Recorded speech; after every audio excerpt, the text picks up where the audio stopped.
أعوذ بالله السميع العليم من الشيطان الرجيم بسم الله الرحمن الرحيم والصلاة والسلام على أشرف المرسلين سيدنا محمد وعلى آله وصحبه أجمعين. السلام عليكم ورحمة الله وبركاته.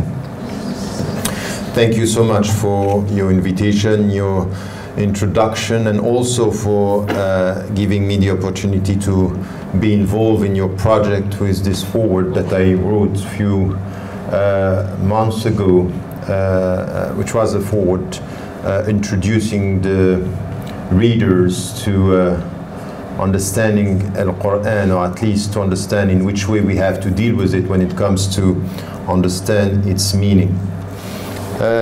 This talk is just a kind also of introduction to our relationship to the Quran from within as Muslims, but not only as Muslims. It's quite important to get it right from the very beginning. I'm used to say if somebody wants to understand Islam and to be introduced to Islam, paradoxically the Quran is not the first book to read.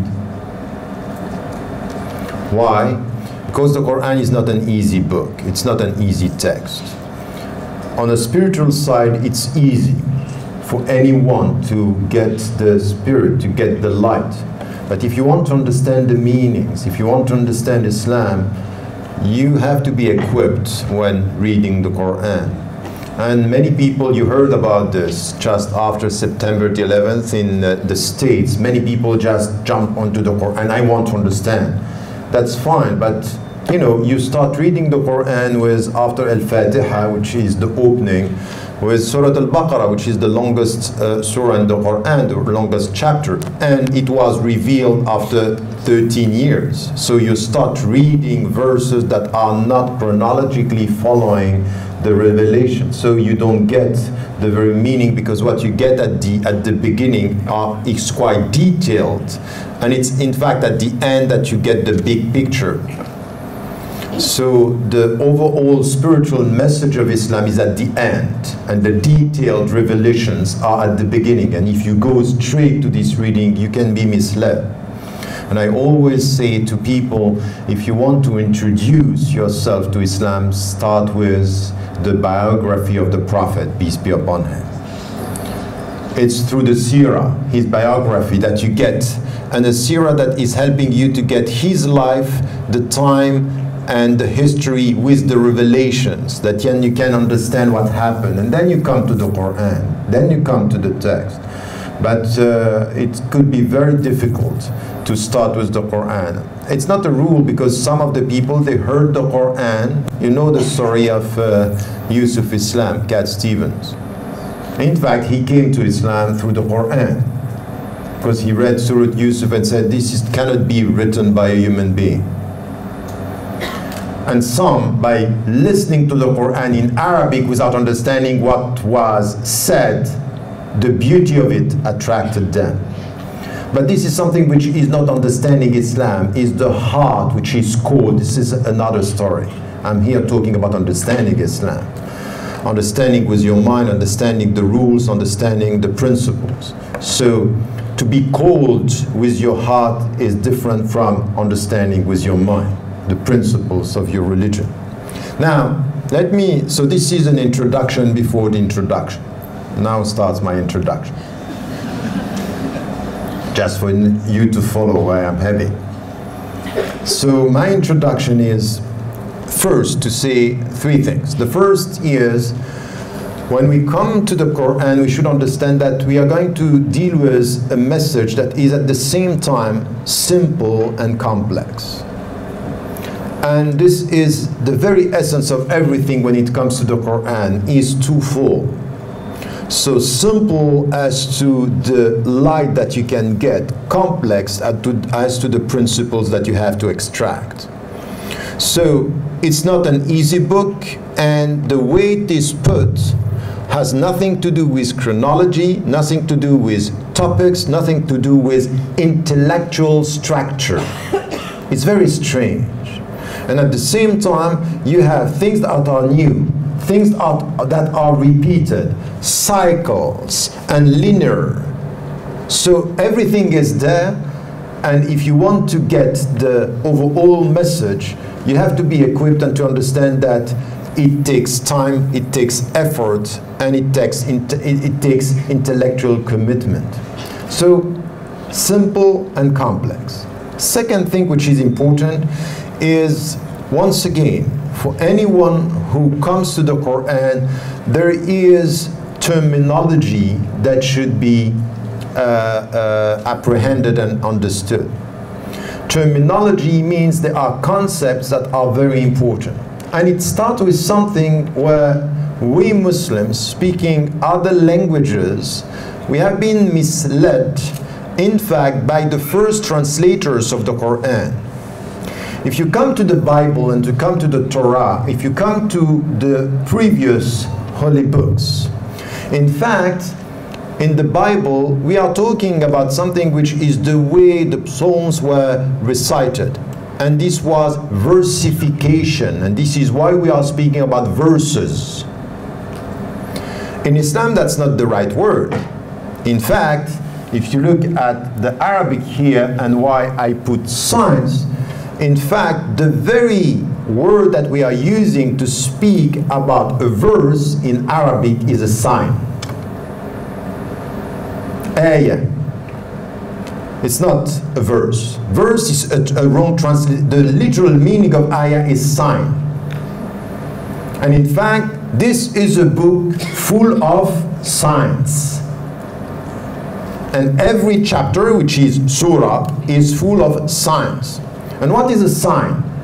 A sign, the difference between a sign and an element, if when you look at the element, you see the element. But if you look at the sign behind the element, you see the meaning of the element. You want an example? Traffic lights. You are all experiencing traffic lights. You know what I'm talking about. When you are with your car and it's red, the object is red.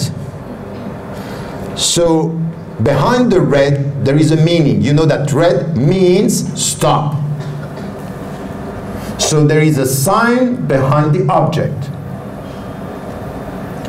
If it's only, if you were to drive and to say it's red and you don't know the meaning, that is going to be a catastrophe. You need the meaning with the element. When it comes to the Quran, it's exactly the same. You say, you see a tree, it's a tree. But if you look with your heart, it's a tree telling you there is a creator. Giving you this is a gift, it's not only a tree. And this is why you have in the Quran, in one of the most beautiful chapters, surah of the Quran, Ar-Rahman. And the Prophet ﷺ was talking about this as Arusat al-Quran. It's the most beautiful, because, and there is something which is repeated as a song, which is beyond the song, which is coming from God. And he's saying, Ar-Rahman, بعد أعوذ بالله من الشيطان الرجيم بسم الله الرحمن الرحيم الرحمن علم القرآن خلق الإنسان علمه البيان الشمس والقمر بحسبان والنجم والشجر يسجدان. Meaning something which is, once again, the twofold. الشمس والقمر بحسبان means the sun and the moon are following very strict calculation. This is for your scientific understanding. والنجم والشجر means the stars or even the plants or the and the tree are prostrating. Meaning this is for you to see with your heart. You don't see them prostrating, but they are prostrating. So there is something for your mind, the exact calculation, الشمس والقمر بحسبان, very, very strict calculation. والنجم والشجر يسجدان. But you don't see this, except with your heart. If you see the tree with your eyes, you see the element, you don't get the sign.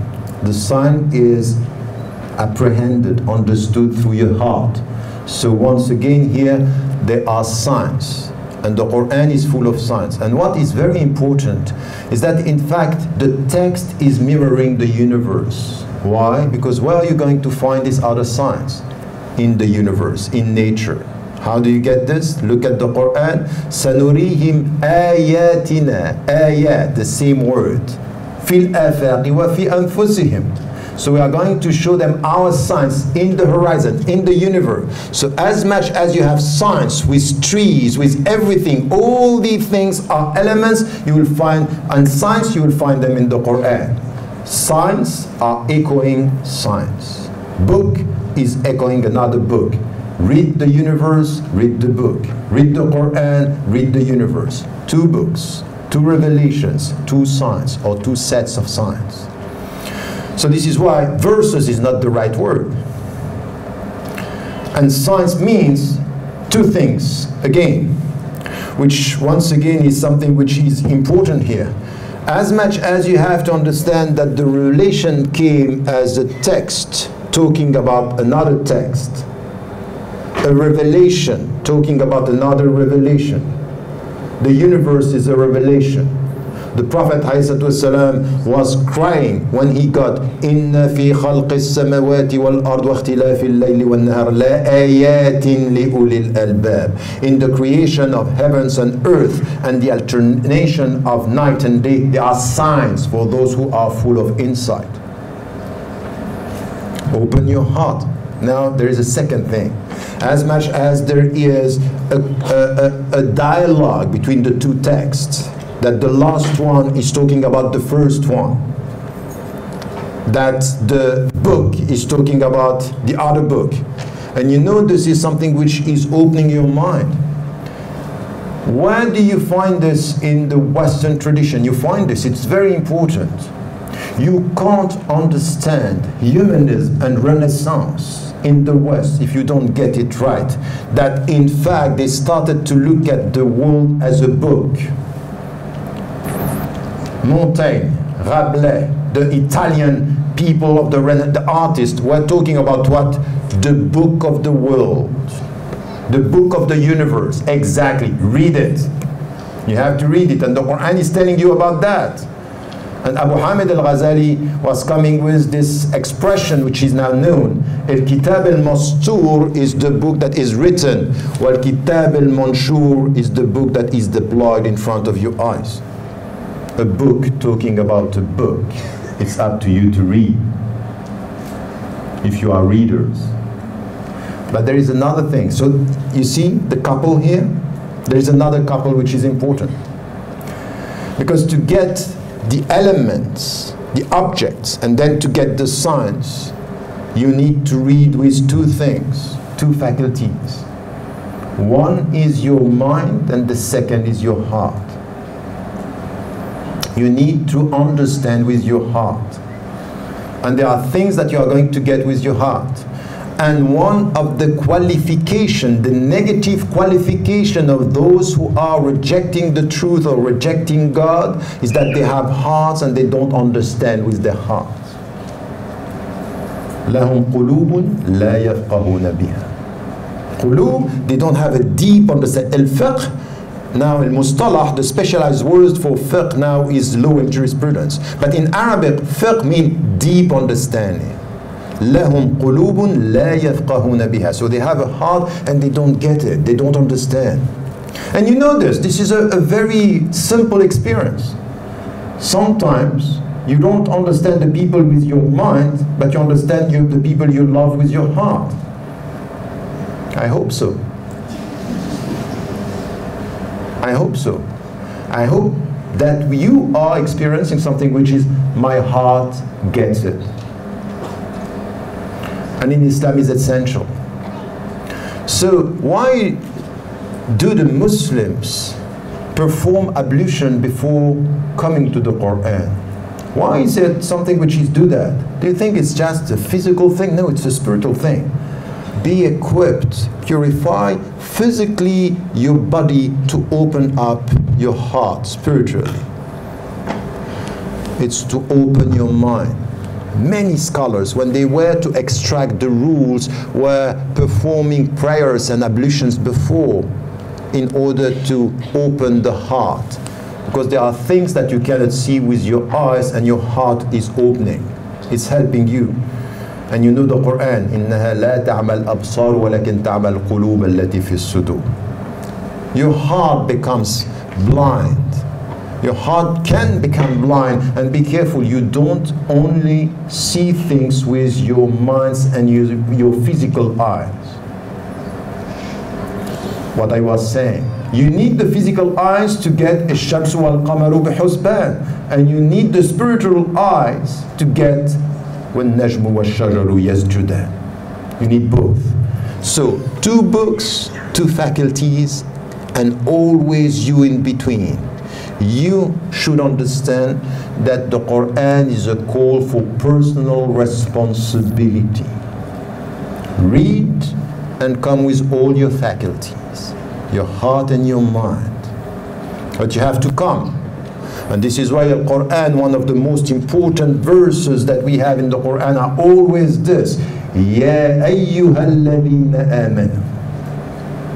O you who believe. And you have very strict verses. Istajibu, respond to the call. The Quran is a call, come, respond. It's the starting point of a dialogue. And sometimes it's confusing, because you don't know why the verses or why the chapters are starting like this. It's confusing for your mind and telling you, come with your intellectual humility. We always say this, the starting point of the revelation, the Quran, is اقرأ باسم ربك الذي خلق. Read in the name of God who created. The 4th revelation, according to the chronology that was given to us by a Suyuti, who wrote a book on the Quran, إتقان علوم القرآن. الإتقان في علوم القرآن. So he wrote that book, and in this book he's coming with a chronology, and the 4th revelation is starting with something very strange. Noon والقلم وما يسطرون. Noon. What does it mean, noon? So you start with something. Aqra means read, you have to come to knowledge, and then just few revelations later, noon. And then you have other chapters say Alif Lam Mim. What does it mean? That's it. Come you with your mind and do the limits of your mind. Come with your mind to read, but know that you are not going to know everything. The Quran is a school for intellectual humility and spiritual openness. But intellectual humility, that sometimes you're not going to get it. And even the Prophet ﷺ, even him at the end was not able to tell us what noon means. He never said it. And the only thing that you have to say when it comes to Alif Lam Mim, the starting point, you start the Quran, Alif Lam Mim, Allahu A'lam. That's it. Allahu A'lam, God knows best. So you get this, a call for knowledge and a call for humility at the same time, to avoid anything which has to do with arrogance. Don't enter in this book with intellectual arrogance. Know that the one who knows best is talking to you, and just come to him knowing that you don't know everything. And it's a powerful message, very heavy. إِنَّا سَنُلْقِي عَلَيْكَ قَوْلًا ثَقِيلًا. It's going to be heavy. This book is a heavy meaning. Why? Because it's calling you to your own responsibility. Now you have to understand. You cannot get the Quran and say, I don't care. You start with the Quran, it means now I'm involved. It's exactly as you enter in this room. You enter in this room maybe with less knowledge, I hope, less knowledge than when you are going out of it. Do you think that you have the same responsibility? Every knowledge you get means more responsibility to translate in your life. That's it. So be always careful when you go to lectures. It might be free because you don't have to pay, but it's never spiritually free. You have to do something out of it. You are always responsible of what comes to you. إن السمع والبصر والفؤاد كل أولئك كان عنه مسؤول. You are going to be asked about everything. And if you heard something, you cannot say, oh, I didn't. I'm sorry, it's too late now. It's a call for responsibility. And then it's heavy, as I said. Can you just listen to this? لو أنزلنا هذا القرآن على جبل لرأيته خاشعا متصدعا من خشية الله. If we were to just come with this Quran on a mountain, you will see the mountain destroyed. The mountain. What does it mean? And look at this. This is said to people who are in the desert. Not like us in Switzerland, we say mountains everywhere. So it's even very powerful. Say, be careful, this Quran can destroy everything. Nothing can stand in front of the Quran because it's heavy. But is it heavy physically? No, it's spiritual. Get the power, the light that is coming out of it. So you understand here, it's all the complexity, simple and complex. 2 readings, 2 universes, 2 revelations, minds and hearts. This is where you have to come, and in between you are responsible. And the Quran is coming to human beings because they have a mind, they have a heart, and they have a conscience. They are full and they should be full of insight and understanding that mukallafun, now you have to do something. The Quran is a book sent for us to stand up or to live up to our responsibility, our human responsibility as believers. So it's a call. Now, having said that, what we need to understand out of all this big picture is the levels that we have in the Quran. And we have many levels. The first one has to do with something which we need to repeat. Is when you read the Quran, tartil, which is the way we recite the Quran, is a science in itself. And it has to do with the beauty of the Quran. It has to, you know, the beauty, the one who was calling for prayers and the one the Prophet ﷺ was asking companions, so just give us the perfume of the Quran, read it the way it has to be read. وَرَتِّلِ الْقُرْآنَ تَرْتِيلًا. It's the way you have to, the psalmody, the recitation has to follow very strict rules. And we should get this right. You know, in literature, you know that there is something in poetry, for example, we are distinguishing between form and substance. What you say and the way you say it. In the Quran you find this. When it says, "Ud'u ila sabilik bil-hikmati wal-maw'izati al-hasanah wajadilhum billati hiya ahsan." Call to the path of your Lord and Allah bil-hikmah, with wisdom. You have to be wise yourself. And look at what comes just after this. Bil-hikmati wal-maw'izati al-hasanah, the best exhortation, the best substance, the best message. وَجَادِلْهُمْ بِالَّتِي أَحْسَنَ, and use the best way to talk to them. The best way with the best substance. And we get it in poetry, that the form is part of the substance. What is said, and the fact that it's well said is said in a beautiful way. So what is said is as important as the way it is said. So this is why you like poetry, isn't it? The Quran is all about this. What is said and revealed the way it is said. It's in itself a sign. One of the most important miracles of Islam is the Quran itself. Because it's beauty and substance. It's form and substance, and the beauty is part of the substance. And this is why sometimes you don't know that why the people are, when you listen to the Quran, even if you don't understand Arabic, there is something special. There is beauty. And this is why we need to find the best voices. And some are very skilled. And it gives a spiritual dimension to it. So this beauty, it's important. Allahu Jamil yuhibbul jamal. God is beautiful and He likes beauty. And it starts with the Quran. This is a beautiful text speaking about beauty in a beautiful way. It's all about this. And it's heavy as to the substance, and it's beautiful as to the form. This also, it's important for us because and you know, when you are trying to be qari, for example, I remember when I was in Egypt with my teacher, very strict with you cannot just say, you know, you have in Arabic, you have ta and you have ta. You can't say ta when it's ta. And if you say ta when it's ta, stop it. It's very strict.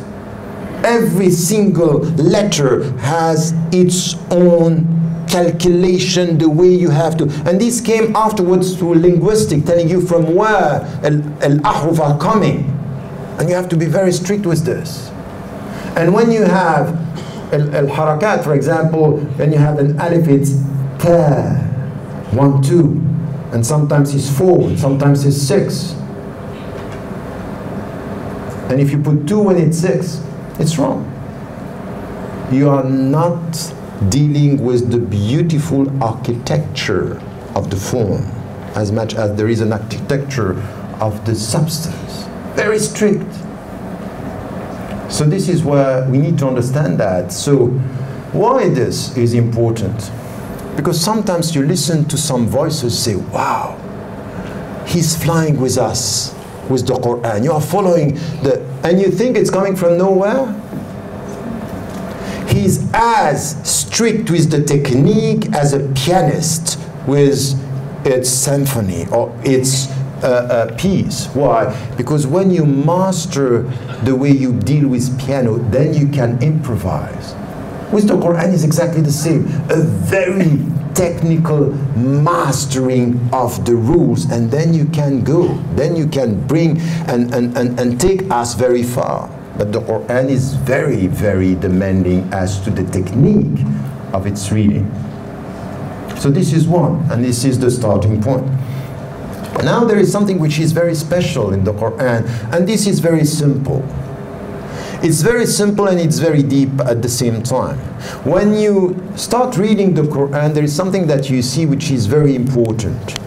Is that it's full of stories.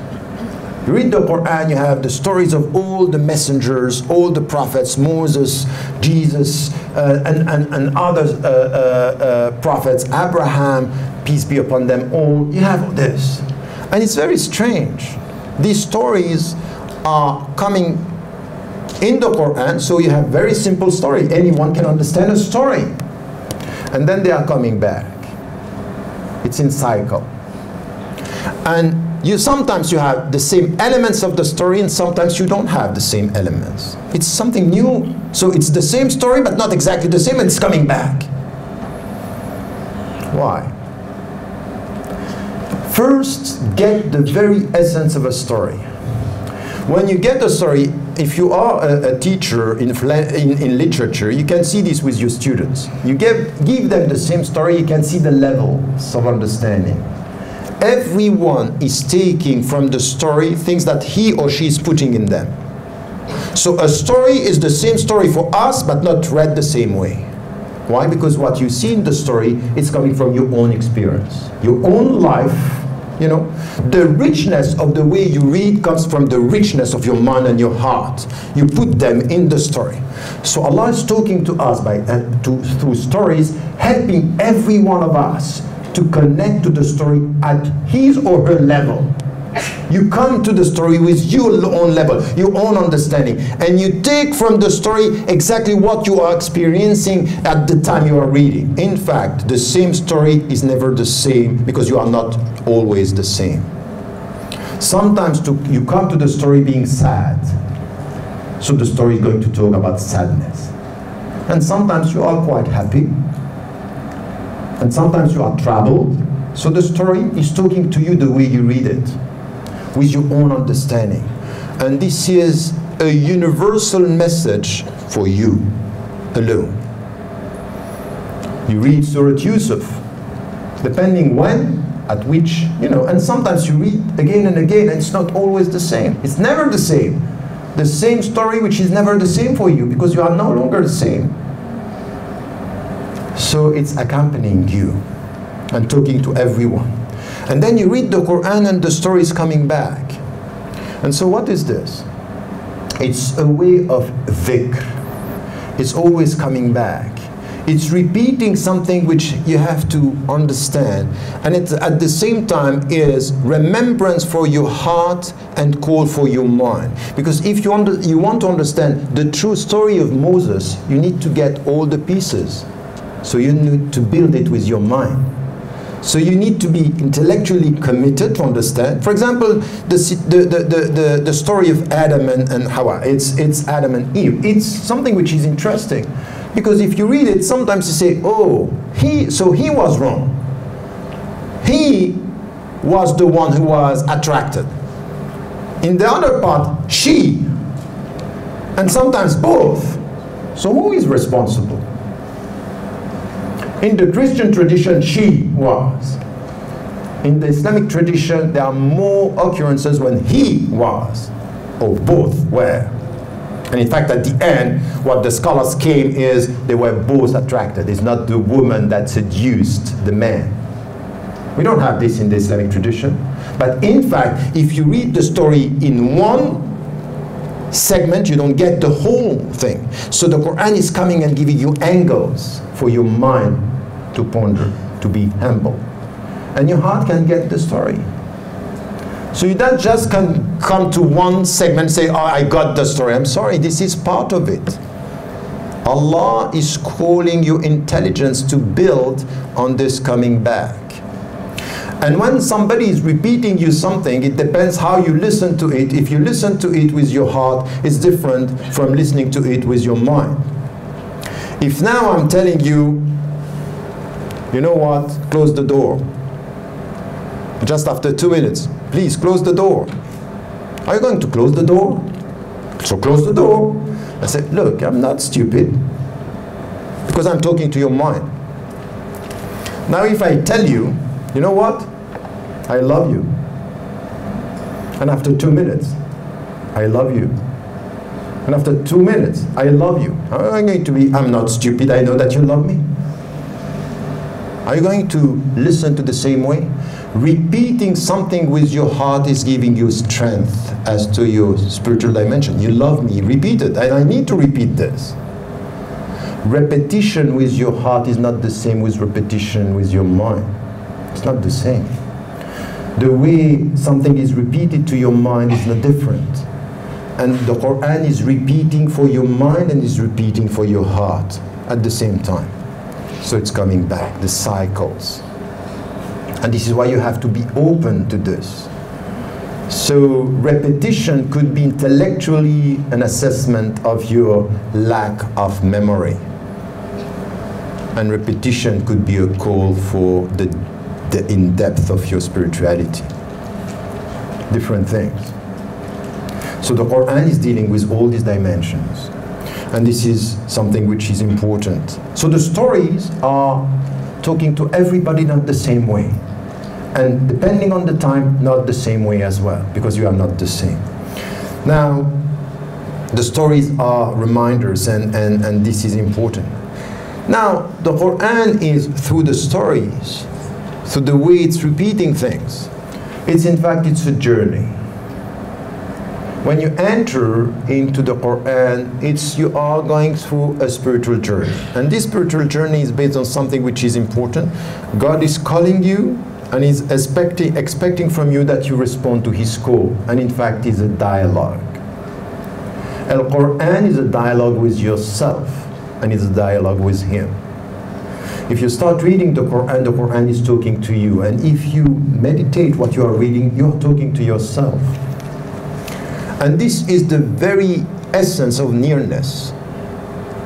You know, you have in the Quran, the companions went to the Prophet, peace be upon him, and they asked him, how do we speak to God?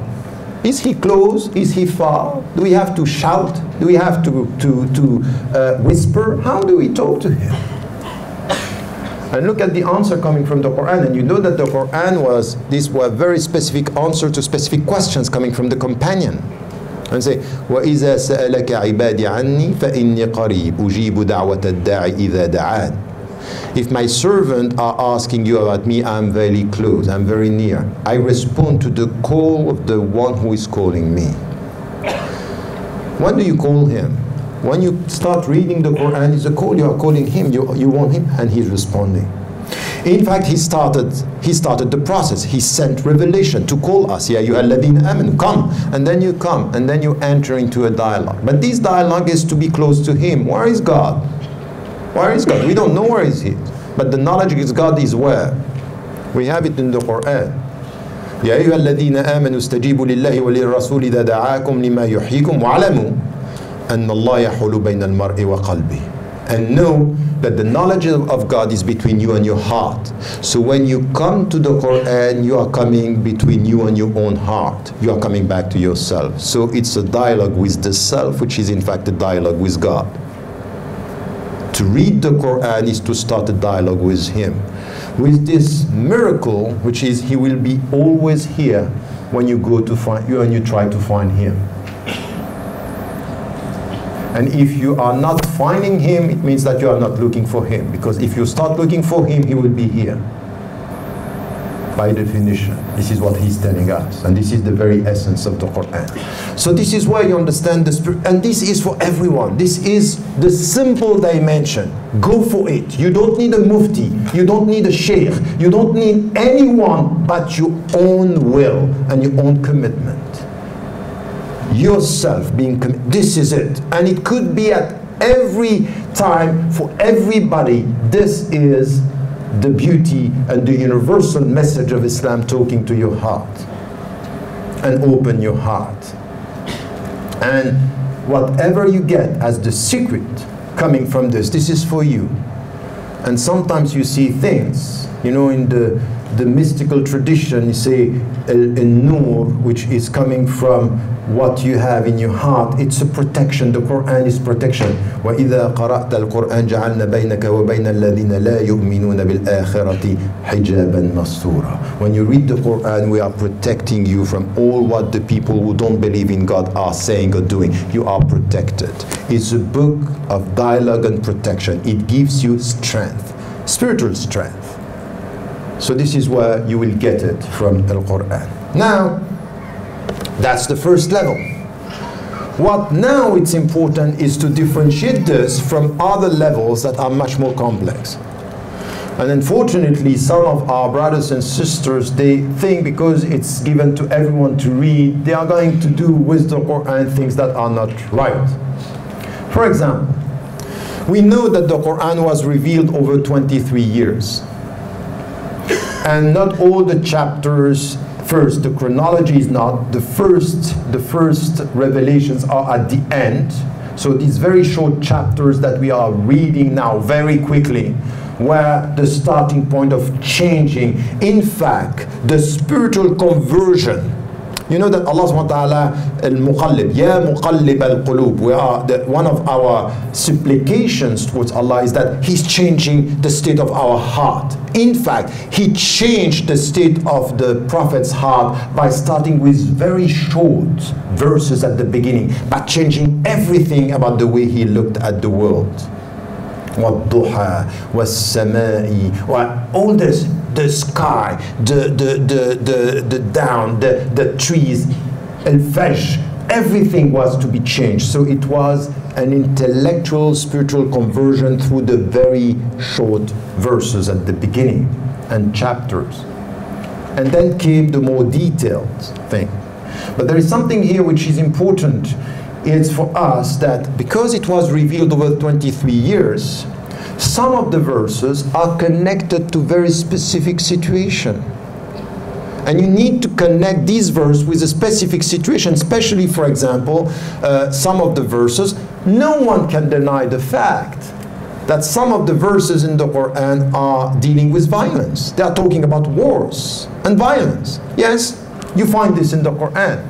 Now you cannot just take this and say, I extract this without coming to the 23 years of revelation understanding in which specific situation, to which situation this was connected, and how do we have to understand this? And especially, for example, the surah, the chapter 9, Surah Al-Tawbah, Al-Bara'ah, which is connected to a very specific situation of war. And you have to connect this. To understand these verses, it has to be connected to the historical situation and environment. This is what we call in Ulum al-Quran, Asbab al-Nuzul, the reasons for this revelation. And what is important here is that when you do this, you should understand that the principles that you are going to extract from the Quran are not only through the verses, but the verses in the light of the environment. You extract the principles with the two. You cannot just read the Quran and extract the principles. You need to understand the reasons of the revelation to extract the principle. So there is an intellectual commitment to understand the text. So how are we going to do that? Are you equipped to do that? Can we just say, oh, we need a democratization of reading the Quran, let us all be mujtahid, so we are going to extract the rules? Do that, and you will see the catastrophe. You have now in the Middle East, ISIS and the so-called Islamic State, people who are taking from the Quran, they take here and there and say it's written in the Quran. I can take from the Quran. You want to democratize the Quran? Go. You are not equipped, and you are going to end up with reading اقتلوهم حيث ثقفتموهم. Kill them wherever you find them. So this is what I'm going to do. That's a democratic way of dealing with the Quran. They don't know the context, they don't know the history, they know nothing, and they take the text by saying this is it. And when we are dealing with some Orientalists, now in the West, we have people saying, you know what, these people in Syria or in Iraq are really dealing in the right way with the Quran, because when you read the Quran, read what is said about the Jews and the Christians and the non-believers. Read what is said about the enemies of Islam. You have to kill them. So they do exactly the same as the others. They take the text, they don't put it into the context, they disconnect the text from the context, and they say this is it. So we have to explain to them, no, that's not the way we read the Quran. And if you do this, you are supporting their interpretations that are perceived, understood by the consensus of the Muslims as being anti-Islamic. This is not our religion. This is an understanding that is distorting the very essence. It's a wrong reading. Because yes, the text is universal, but we all know that it was revealed in history. So we have to connect eternal message with historical context. If you are not equipped to do that, don't be involved. Don't, because it's not certain that at the end we are going to only extract the positive. If we open up this interpretation, we can have people who are narrow-minded, dogmatic minds, and they are going to distort. So first level is from some revelations to the context. Now, the Quran is full of moral teachings. And the Prophet ﷺ said that he came just to complete the good characters. Principles, moral principles. If you read the Quran as it's not chronological, and that you have stories coming, how are we going to extract the al-fada'il, the virtues, the good behavior? Here, as much as in the first step you had to enter into the details, here you have to take a step back to get the overall message. To read the whole Quran and say, oh, so what are the principles that we have here? When it comes to morality, when it comes to education, justice, freedom, knowledge, all this. These are principles that are in the Quran. You can't get them like this. You have to read the whole text and from the whole message extract the principles. That, for example, what we had a discussion with scholars a few weeks ago. What is the highest value of Islam? What do we want to achieve? I have been talking for I don't know how many years now, not going to tell you, but for a long time. And I was always saying, you know, the highest value of Islam is justice. Because everything, Al-Adl is one of the names of God.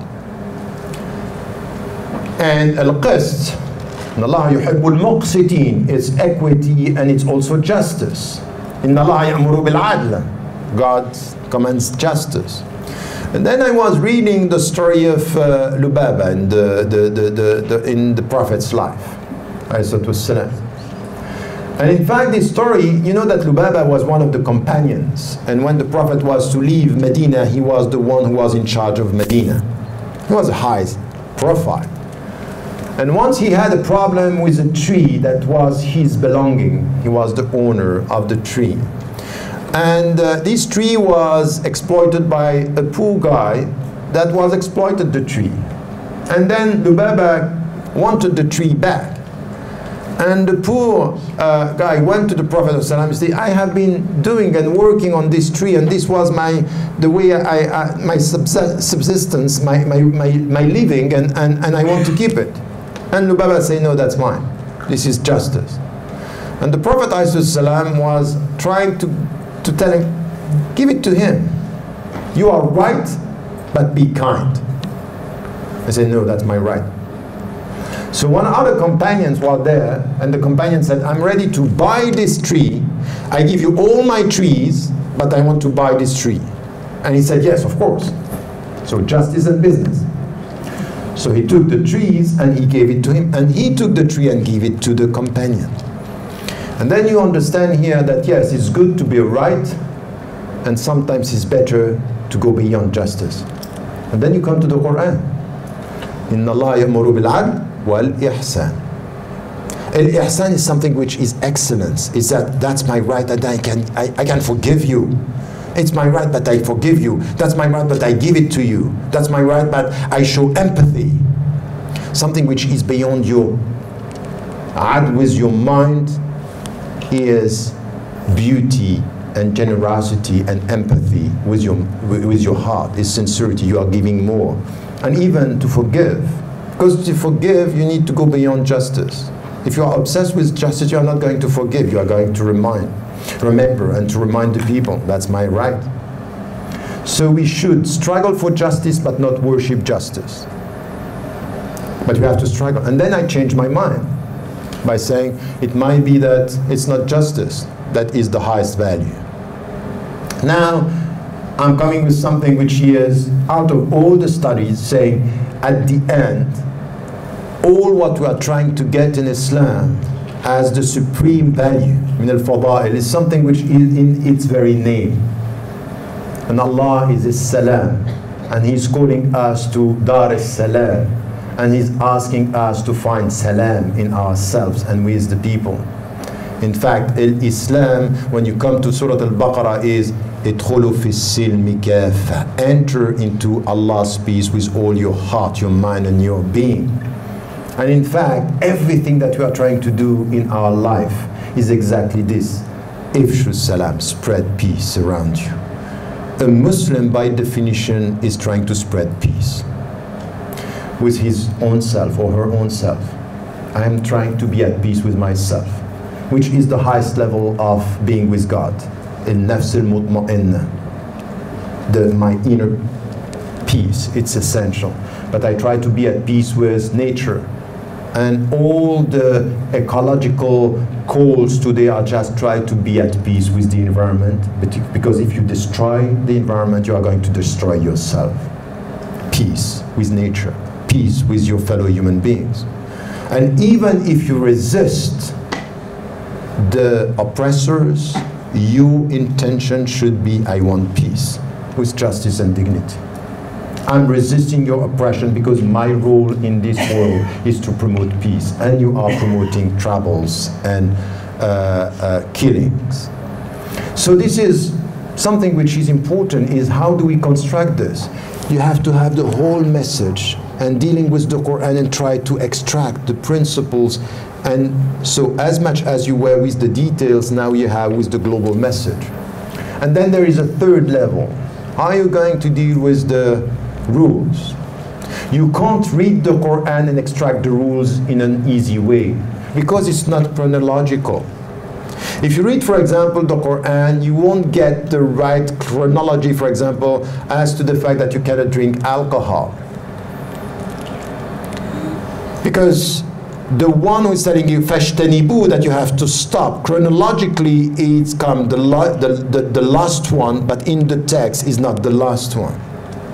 So if you are not aware of the chronology, if you haven't studied the chronology, if you don't know the steps, if you don't understand, for example, that we have 4 revelations telling the Muslims you have to avoid interest and riba, if you don't get the chronology, you don't get the meaning. So you cannot just read the text and just turn the pages and say, that's it, I'm reading. No, you need to get the chronology. You need to get the whole teachings and how Allah was dealing with the first community step by step. 9 years to stop drinking alcohol. Not one night, not 2 days, 9 years. And one of the last one who was drinking alcohol before the last revelation came saying, "Fashtanibu, stop it now," was Umar ibn al-Khattab radiallahu anhu, one of the companions. So he was one who was drinking, and then came the revelation, stop it now. But you don't get the rules and the understanding of the rules and the priority of the rules. What comes first? You should understand this, and you have to understand the levels. We should stop starting with, you know, the appearances and come to the being. It's 1,000 more time important, 1,000 and even more important to pray than to dress the right way. You get that? Start by praying and not look at me the way I dress. Because if you are a good Muslim, if you have the headscarf and that's it. Who told you that? You all know that it's not enough to wear the headscarf to be a good Muslim. But the starting point of being a good Muslim is to be committed with what you have to do, and this is the spiritual journey, is to start praying and then you go your way. And not to start by what is visible for you people. And some, they are doing this. They end up protecting themselves from what the people are saying, but they are not educating themselves to what Allah is expecting. So that's the most important thing. And then you go. Don't let the people judge you from outside. And this is why you understand the Quran is talking to inside, and there are priorities. So the scholars here are, it's very important to understand the levels, the priorities, the structure of the rulings, and then you have to be equipped. You cannot do this on your own like this by reading. It's a science. It has to do with lots of knowledge, and sometimes even the semantic, the sentence, the words, the chronology, the connection with the hadith, and here we also need to know about the Quran needs also a hadith. And all the people are telling you, you know, I only read the Quran and that's enough. I don't want the prophetic tradition. Said, I'm sorry. Now read the Quran. Come and sit with me. Okay? Are you praying? Yes. Tell me in the Quran, how do you pray? It's not there. You don't have in the Quran the way you pray. You need the hadith for doing this. So all the people are saying, I don't want the hadith. I'm sorry. You can't practice your religion if you don't rely on a hadith. Now, we have to be very clear. There are authentic ahadith and others. Now I'm talking about the authentic ahadith, prophetic tradition, where we need both of them. But tell me, we have trends now, people, oh, only the Quran is the revealed book. Yes, but it is said in the Quran, لَقَدْ كَانَ لَكُمْ فِي رَسُولِ اللَّهِ أُسْوَةٌ حَسَنَةٌ. You have the best example with the Prophet, the messenger, so you have to follow him. And he said, when he was performing the pilgrimage, and he was saying even about praying, صَلُّوا كَمَا رَأَيْتُمُونِي أُصَلِّي. You pray as you saw me praying. So you refer to me as the way you pray. خُذُوا مِنِّي مَنَاسِكَكُمْ. So you have to take from me how to perform Hajj. This is where you come to the hadith. So the Quran is telling you, I give you the principles, now the way you have to do it, go to the Prophet ﷺ. You cannot just ignore that. This new trend of, you know, liberal Muslims are only the Quran, and say it means that you are not going to pray. How do you pray? 24 hours? Do you have the 5 prayers per day? So how are you going to perform that if you don't rely on the hadith? So having said that, here you understand that when it comes to the history of the revelation, you need to come to the reasons. When you come to the principles, you have to come with the overall. And when you come the overall message. And when you come to the rules, you need to have a clear understanding of the chronology, the understanding of the priorities, what is clear in the text, what is open to interpretation. There are some verses that are clear, some others open for interpretation. All this needs to be tackled, and you need to be equipped. So you understand, it was simple, and now is the second part to say, wow, it's quite complex. And if you think it's complex, I am winning. I'm happy with it. If at the end say, wow, I didn't know all that, it's complex. So the text itself, simple and complex as well, I was telling you. My conclusion out of all this is three things. In fact, the Quran is a revelation it has to accompany you, go along with you during your life. As I said, a dialogue. And it's two things that there are conditions to enter into this revelation. The first, as I was saying, is something that is a state of mind, a mindset, a state of heart that should be here, always. It's what I call intellectual humility.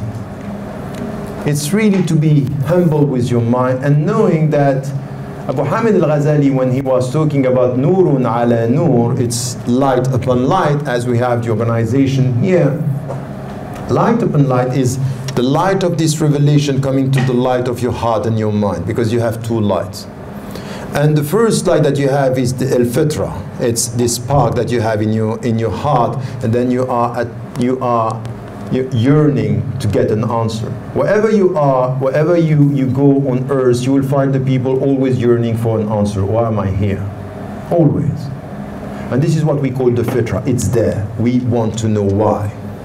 And the Quran is coming as an answer.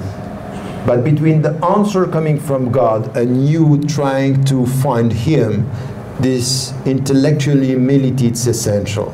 Open your heart and be humble with your mind, always. And know that sometimes things are going to come to you without knowing why and how. You know, to be ready to something which is unexpectable. You know, I wrote a book with a philosopher, one of the last great French philosophers. It's Edgar Morin. He's very well known around the world. And he was telling me always, he's 93, and very, you know, dynamics, very open to the world and challenging. And he's always having one sentence say, expect the unexpectable. This is very spiritual. This is very Islamic, by the way. It's coming from a Jew atheist. Yes, I have dialogue with Jew and atheist. Okay, that's halal. In case you have a doubt. And he's great. A very bright mind. But what he said, coming from his tradition, is a very Islamic sentence. Expect the unexpectable. Meaning, put your hope in Him. This, you know what? How do you translate this in Arabic? It could be La hawla wa la quwwata illa billah. There is no power and strength except by Allah. He can do whatever. You feel that you cannot do it. You feel that it's not going to happen, and it happens. So this is the way we deal with it. So the second point is what I was saying. Intellectual humility, open heart. It's important, and get it right. To read the Quran is to enter into a personal dialogue with God. So it's a dialogue. It's to read, it's to communicate with Him as much as you are communicating with yourself. And it means it's a personal experience, it's a humbling experience, it's an opening experience, revealing experience, and at the same time, when you read and you see that you don't get it all, you understand that you have to be equipped when it comes to rules, when it comes to values, and when it comes to historical understanding. And if you are sincere and committed, you understand that there are limits for you not to transgress when it comes to give some opinions, because if you are not equipped, silence is better than being wrong. Thank you.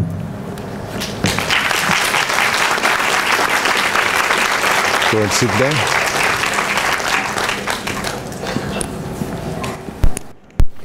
Ladies and gentlemen, we would now like to open the floor for a Q&A session.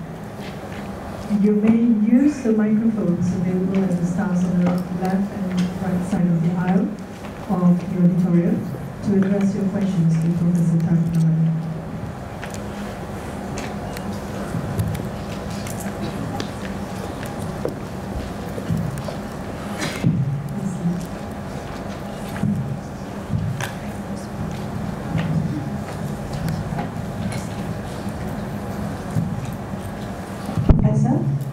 I have two questions.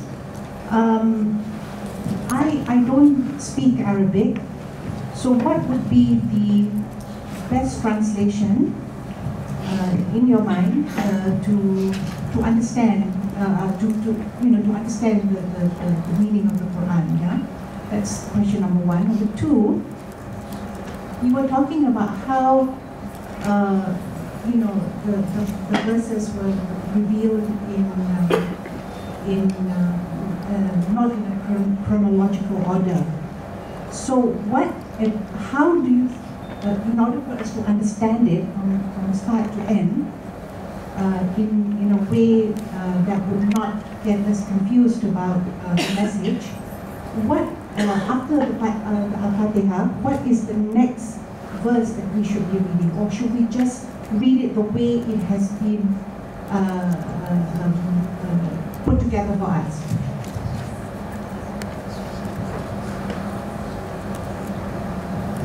I respond straight away. Okay.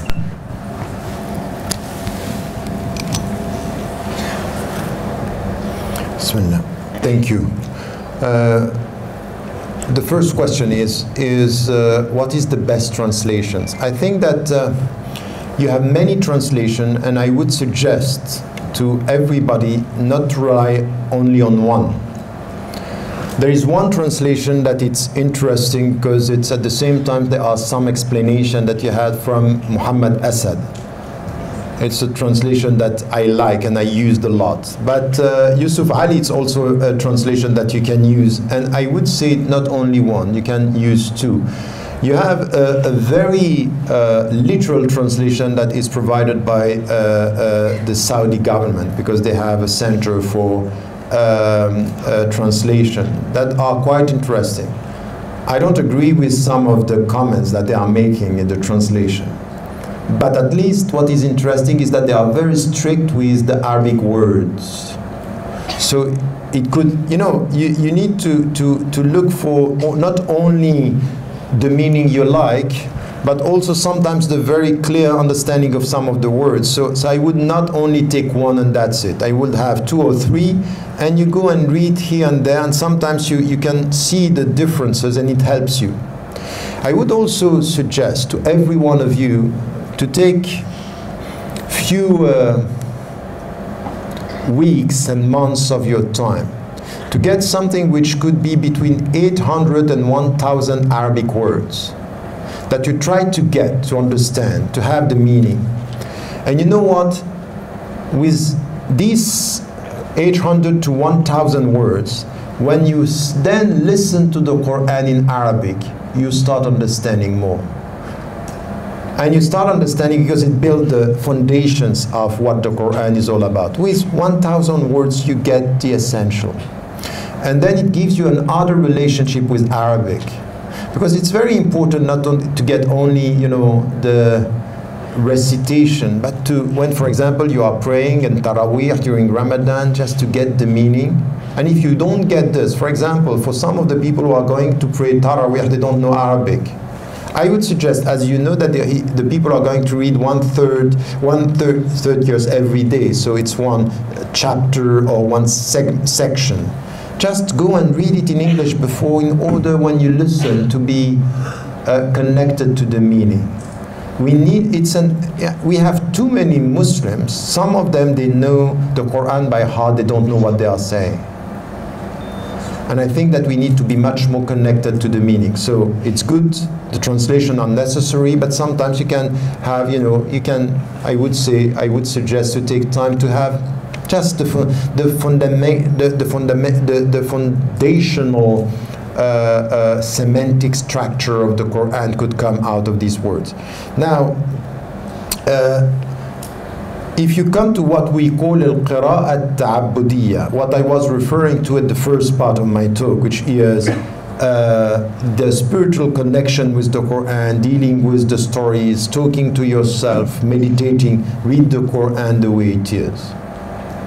If now you want to understand some of the rules, to understand the chronology, this is another thing, which is now you have to read it in another way. And this is where you need to ask about, you know, for example, the chronology. You have texts that were produced known as Ulum al-Quran. Part of it Suyuti is translated into English. Al-Itqan fi Ulum al-Quran, when he is talking about the chronology, giving us the chronological order of the chapters, for example. And you have tafasir, which are commentaries of the Quran that can help you to get this. So if you are reading it for spiritual experience, read it the way it is. If now you want to understand more about its chronology and the priorities, this is why you go to Ulum al-Quran and other texts where you will be given the chronology, some of the structures and the way you have to deal with it. And then if you go to the rules, this is where you have to read other things. For example, when it comes to fiqh, Islamic law and jurisprudence, we are dealing with ayat al-ahkam. So the ayat, the verses that are dealing with the rules. And these verses are extracted from the Quran and understood in the structure of the legal Islamic framework. So it's another way of reading it.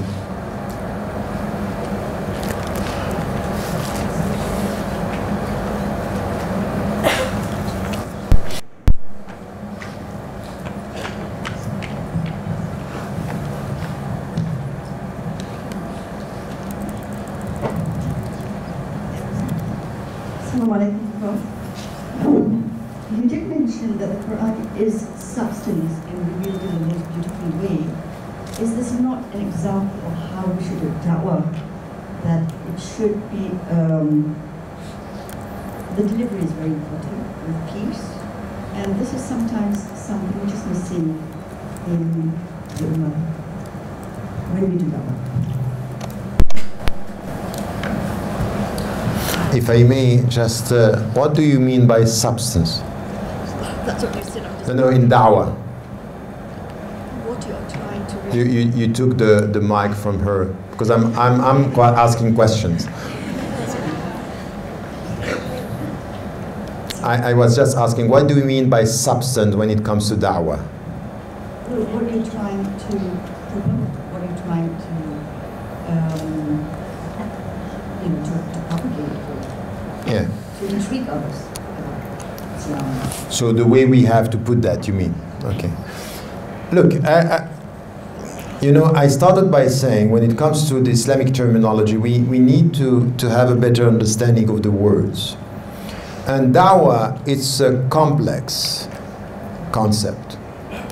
Because many Muslims, they just think that da'wah is to invite the people to come, and it's just, I'm talking to you about Islam and I'm calling you to be a Muslim.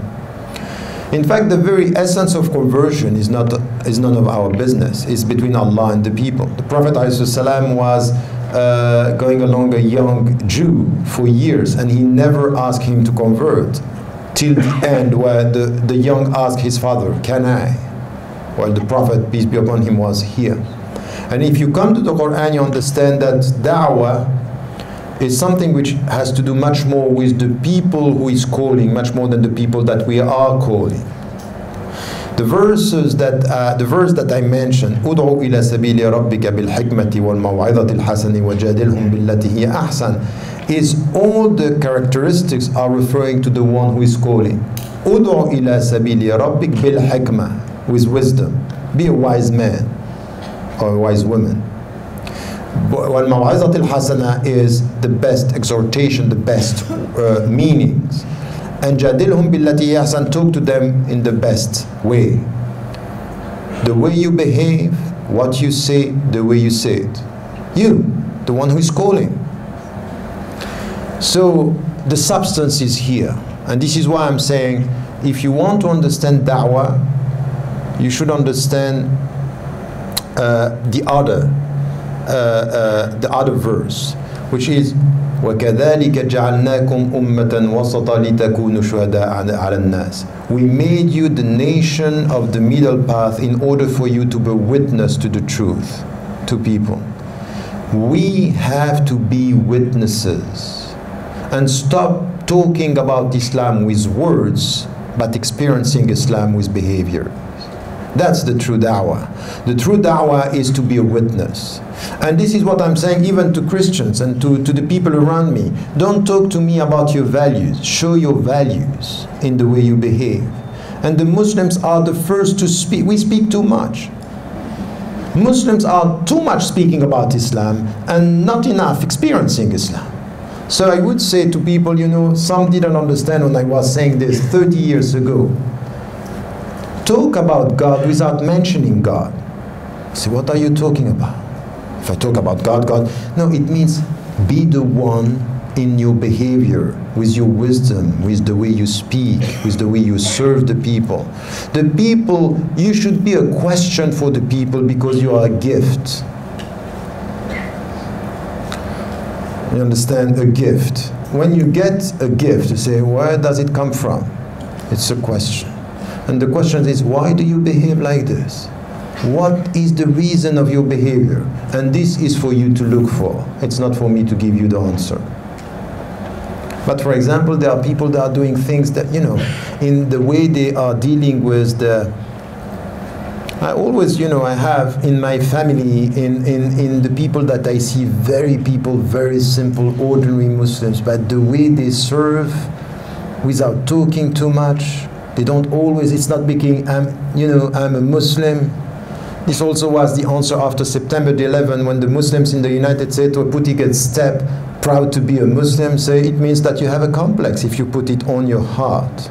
It should be a light from your heart, not a stamp on your heart. So just be a witness. Stop talking and now show.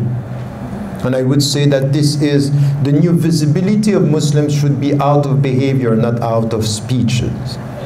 We are the first to speak, not the first to show. And this is the substance, by the way. I would say that this is the substance. Assalamu alaikum. You mentioned that the supreme value is to spread peace within ourselves and to get peace with nature, environment and federalism. But if you see what is happening now, it's not a reflection of that. I feel so sad what is happening in the world and particularly among Muslims. And I would like, I don't know, I may be wrong, but didn't Cat Stevens say if he had mixed with Muslims prior to conversion, he would never have converted to Islam? Is that true? No, he was repeating something which was said much before him by people, yes, and we heard this, it's the end of 19th century. See, if I had to deal with Muslims, I would never have chosen Islam. But you also have other experiences. Many people became Muslim because they were dealing with Muslims. We have to stop, I would say, we have to stop this self-critical obsession of thinking that we are not good. We are not the best, but there is some good in us. We have to remain positive. There are people who are doing, be positive means look at the facts. We have lots of people who are good Muslims serving and doing their best. And we have some people who are misunderstanding Islam, betraying the values. Yes, that's right. But when we are talking about peace, is a commitment. And in Islam, to get peace means you have to struggle. This is paradoxical. But you are not at peace with yourself by being passive. You have to struggle with your own self. You have to liberate yourself from your own ego to get peace. So it's the greatest struggle. And when you are dealing with this world, you cannot just, I don't like this kind of, this is the new age that you have, and the 60s say, peace and love. That's fine. Peace and love is good. But in fact, there is no peace without struggle. Struggle in the name of peace, and never forget love. But you have to struggle. And to struggle means what? You have to look at the world the way it is. Allah subhanahu wa ta'ala is ending the Quran by telling us, be careful with human beings. قُلْ أَعُوذُ بِرَبِّ النَّاسِ مَلِكِ النَّاسِ إِلَهِ النَّاسِ. 5 times nice to tell us, be careful with the nas. In fact, you know what it means? Be careful with your own self. By the way, do you trust yourself 100%? You don't. So you have to be cautious with everybody. And human beings are like this. They can betray you, they can oppress, so you have to be courageous. We have to be quite clear on this. Our commitment to peace means we are ready to every struggle in the name of dignity of human beings. Because you are people who are undignified. So when you see what is happening in the Muslim majority countries, we can be sad. We also have to be clear on the reasons why people are driven to this. I myself, I went through very difficult experiences with people that I loved, and I saw them doing things. I say, how can you do something like this? And then they give you reasons. So you understand without justifying, but you understand. So we should stop being negative about ourselves. Look at the positive side, all the people are doing. Look at what is happening in Malaysia. If you see what is happening in Malaysia, you can be quite sad about the state of Muslims. But over the last 50 years, so many good things are happening. So many good things are developing. So we have to look at this. And this is a mindset. If you are with God in a spiritual way, you look at the positive, The Prophet ﷺ once was starting a war, and he knew that 1/3 of the people with him were quite hypocrites, and he went because he relied on the sincere and not being obsessed with the hypocrites. We are obsessed with the hypocrites, and we don't rely on and we are not hoping and putting our hope in the sincere people. I think we have to change our mind. We have to change. We have to be much more serene and calm and at peace with this. It starts with this. If you are looking at peace, just look with a kind of positive side on these dimensions. And then you have to do your job. You have to try to, but be careful not to judge your brothers and sisters. I keep on repeating this because I really think it's a spiritual commitment. Be very harsh with acts and behaviors, and be soft with human beings. Never come with a definitive judgment on people. You don't know what could happen. You don't know why and what they can change. Even with the people who are denying God. You don't like the fact of denying God, and you respect the people for who they are because you don't know what they can be, and tomorrow they can be better than you even. So I think that this is something which is a positive side, to look at the world. Many people are telling me, you keep on talking, we have been talking for 30 years now and nothing is changing. And that's not right. Even here, you come here and maybe somebody is going to listen to what you have to say, 1 out of 200. And this is going to change his or her life. And it might be that you came all the way just for him or her. Numbers don't matter when it comes to heart. It matters when it comes to capitalism.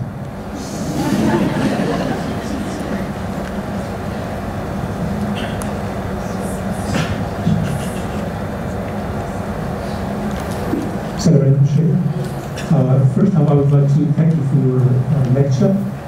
The second thing, I have an amulet since we live in a connected world.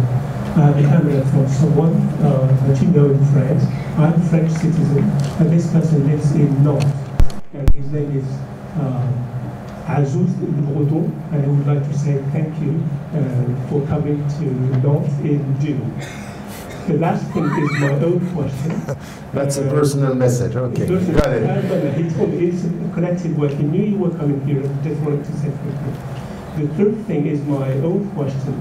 You said that Islam is a very complex and complicated, let's say, religion. I have found that in the ahadith, there's one hadith that can simplify everything. And the Prophet said, alayhi salatu wasalam, قُلْ آمَنْتُ بِاللَّهِ ثُمَّ اسْتَقِمْ. And in your opinion, according to you, would there be anything close to this thing in the Quran, separating the ahadith and the Quran? Is there any verse that would be very simple for someone who would be willing to understand the Quran, some verse that would be a stepping stone to understanding the Quran? Thank you very much. Thank you for the personal message. As to your question, I think that even the hadith that you mentioned, you know, it's simple when you are already equipped to understand. Qul amantu billah. Some people would stop here and say, what does it mean? Thumma istaqim. Follow the right path. That's not easy. What is the right path? How am I going to follow this?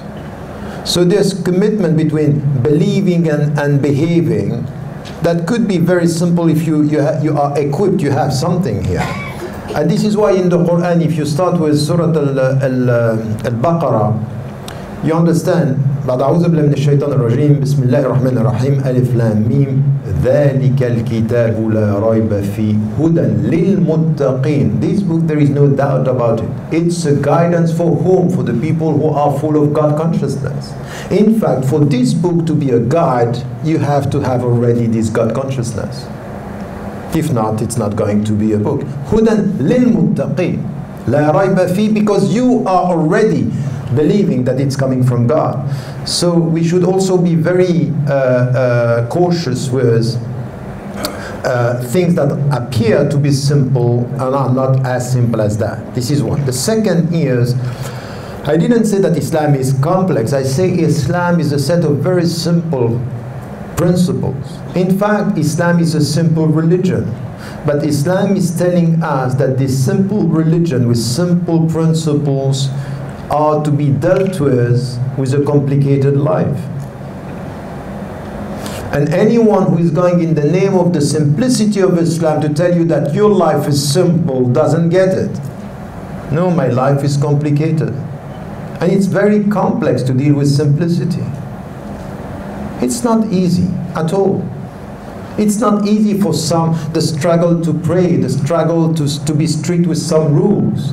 And especially when we are in an environment where there is a cultural pressure on you, coming from wherever. It's not easy, because you feel that you have tensions. Something which is, you know, when you deal with your own kids, you come to them and you want to give them principles. And they come to you and they say, yeah, but what are they thinking of me? Who is this they? My friends. They are looking at me. So I'm torn apart between my principles because I want them, and them because I want them as well. I love them. They are having an opinion on me, and I don't know how to deal. The principles are simple. This tension is complex. And some, they don't care. Even when you have, 1, 2, 3, 4, these are you kids. They don't deal the same with this. Some are protected because they don't care, and others because sometimes your qualities could be your weaknesses. Because you are open-minded, you have a heart, you like communicating, so this is good, and the judgment of the others could make it difficult for you. So a quality becomes your weakness. As to the principles. So the principle is simple, the life is complicated. And if you want to come to one verse in the Quran dealing with this, I would say there is not one verse, but there is Al-Fatiha. It's very clear and straight to the point. 7 verses telling you exactly what you have to know to summarize Islam as to not only the way that you believe in God, because you can have Surah Al-Ikhlas, it's very short, but this is the relationship to one God. But Surah Al-Fatiha, everything is there. Everything is there about your commitment to Him, asking Him for help, and to follow the straight path. This is it. And asking Him or hoping from Him to protect you from going astray. So it's there. Everything is there. And I would say a deep understanding of the Fatiha is a deep understanding of Islam. Wallahu a'lam.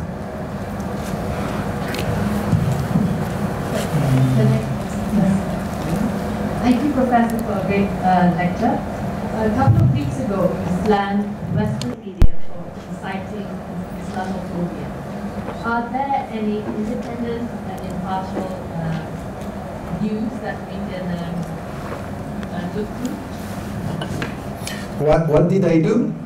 Slam Western media for inciting Islamophobia. I don't know why you have read this. Al Jazeera. I said all the Western media. Okay. I think that I have to clarify this.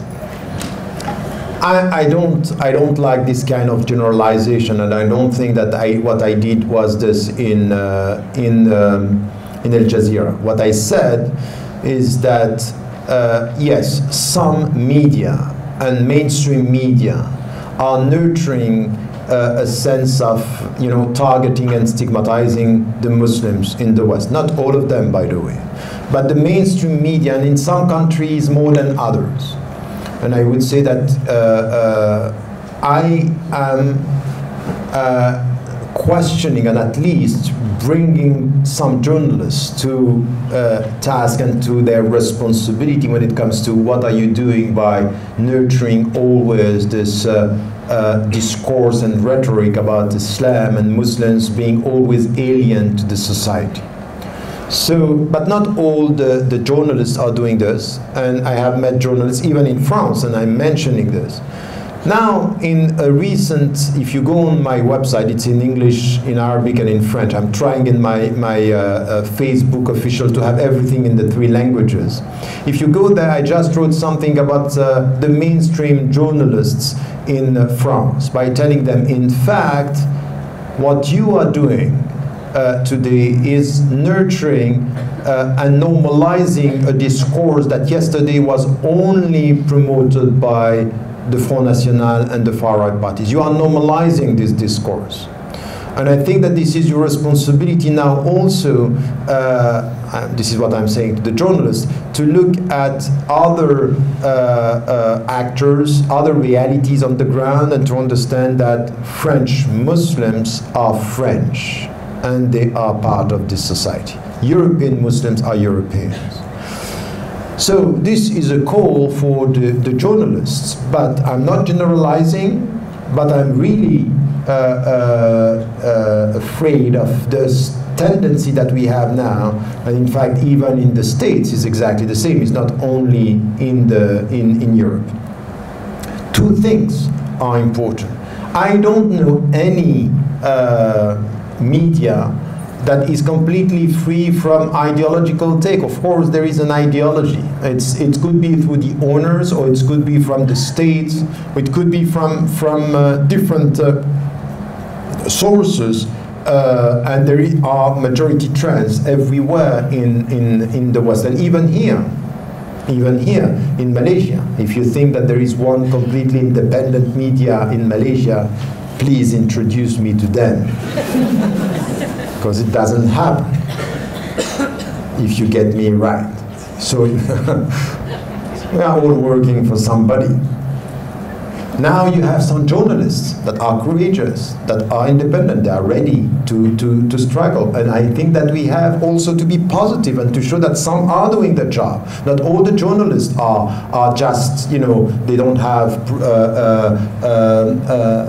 ethics in their jobs, or they are not professional. I met so many everywhere everywhere, people with great commitment, and they want the stories to be right. And I think that we have to acknowledge this and stop being negative on everybody. But we have to call the journalists to do more in this and to stop only talking about what is bad and what are the problems. Lots of Western Muslims are doing good today and promoting things, but they are invisible, and we are only obsessed with the people who are destroying and not talking about the people who are building.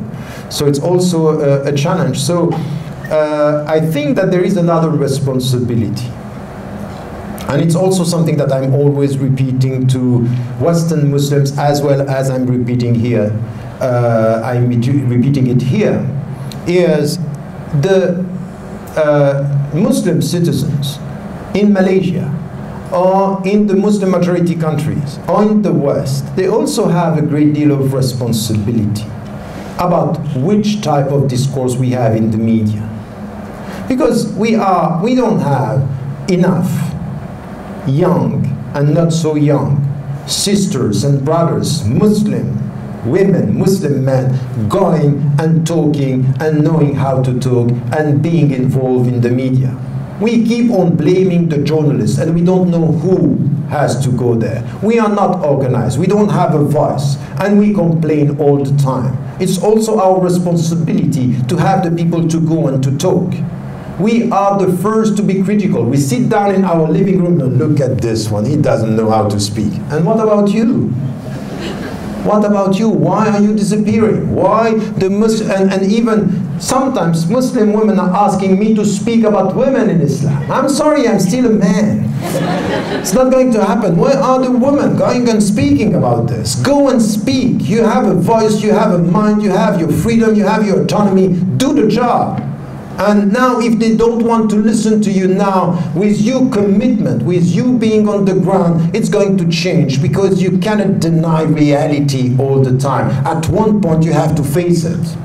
And this is what I'm saying to the European the European governments. One day you will have to face this reality. They are Europeans as much as you. They speak your language. They are building your country, and they are not only playing football and playing music.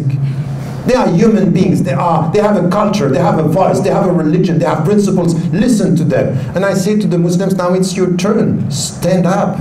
Do your job. So we have to, my position on this is, I never generalize in such a way, and if I did it on this program, I was wrong.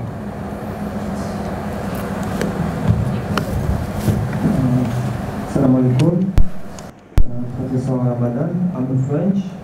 I'm living in Malaysia for a few years, and I really follow, especially when you talk about the peace, looking for peace. And according to my narrow point of view, for me peace is a huge, to find peace nowadays, especially in a big city, is a very, very huge challenge. And I'm likely to think it's quite vain to seeking peace here. And I want to know your point of view about that. If we can still have hope in a modern paradigm with only marketing matter, engineering, social matter, money matter, if we can still hoping to have some peace here. And sorry for my English. No, that's very good. Alhamdulillah, thank you. Look, first we agree on something, that it's huge and it's difficult. Now let me tell you something, we have to be realistic. If you want peace, and only peace, and full peace, that's not for here. Allah yad'u ila dar as-salam, this is for the hereafter. The only thing that you are going to get in this life is instant of peace. Is something that you can get as a gift. And to get this, you need to understand that you have to be committed. You know, in the mystical tradition, if you look at all what they are saying, very long journey, very dedicated, with prayers, with very, you follow the 5 pillars, and you add, you pray during the night, and you try to have elevation, maratib, and then ahwal, and then you go to get what at the end? Instant, when you are close to God and you experience the fact that you love Him and that you are loved by Him. But instant, and then you come back. You come back to the reality. And it's because you experience it that you come back and you understand what is missing. And then you start again. It's an ongoing process. So in your situation today, in our situation today, for every one of us, what you can get is sometimes something which is given to you as a gift. You are exposing yourself. You are opening yourself to get it. You are ready for it. You're not going to get it every time. But it could be an instant when you read the Quran, an instant when you are in front of, for a landscape, when you are with people you love, with your kids, with your wife, with your parents. Everything could be a gift. Be careful. Don't try to get too more peace. You will get nothing. Just try to be humble even with this. And in our life today, it's sometimes to take time for yourself. It's to take time for your prayers. It's to meditate. It's to try to be on your own. You know, there are some people, for example, in my life, I'm very active. I'm traveling a lot. But without people noticing it, you take time. You are in a plane, you think. You meditate, you read, and then you stop reading and you think, and you just think, you pray. These are things that are very important. How much time you give to yourself, and this has not to be noticed by the people, it has to be you and yourself. Don't try to get too much, but try to protect yourself. Do not get time at all for yourself. And you know, I keep on repeating in some of the lectures something which is very deep if you listen to it. We are used to say it in English like this, very quickly. But you have to take it as it is, with the substance. Take care of yourself. Take care of yourself. You know why? Because yourself, it's not your ownership. It's a gift. You are for yourself a gift. And Allah gave to yourself a body, a mind, a heart. And you will come back to Him. So take care of yourself, everything. And this is why you have to be just. You know, in Adam and Hawa, Adam and Eve, they said at the beginning, رَبَّنَا ظَلَمْنَا أَنفُسَنَا. We have been unjust with our own self. And there is one saying from the Prophet, peace be upon him, saying, وَأَعْطِ كُلَّ ذِي حَقٍّ حَقًّا. Give everything in yourself its own right. Your mind, your heart, your body, yourself. You need to be just. It's a struggle, and this is the way you are going to get peace. So this is a struggle, and it starts with taking care of yourself, and the spiritual dimension, the physical dimension, the social dimension, your own dignity. Don't let, you want peace with your own self, never let anybody mistreat your dignity. Never. So these are things that they are part of your daily life. So I don't like this understanding of some people confusing this with isolating yourself from the world, and this is where, you know, I will get peace. No. You have to get peace in the middle of your social life, within the people. And it means, how do you protect yourself from being colonized by the environment? In fact, life in Islam is an ongoing jihad, if you understand the meaning. I gave a lecture yesterday about this. And the meaning of jihad is this resistance and reform that is needed. But in the end, it's a liberation. A liberation. You have to liberate yourself from this ego and the troubles that are coming with it. It's an ongoing process. And the only thing that you can expect is instant of peace. Instant of light. Instant. And sometimes it goes with the people you love more and more. Just take this. And you know what you have to do with this? Something which is essential. Essential. Never forget to thank Him. Ashkurillah. Thank Him to everything that you get. And sometimes and always in fact, you have even to thank Him for the hurdles and the obstacles on your way. Because remember this, Allah is always testing the people He loves. That's great. If you just think about this, and sometimes say, oh, this time I am very much tested. Sometimes it's a real test. It could be a deep love. Depends how you're going to deal with it.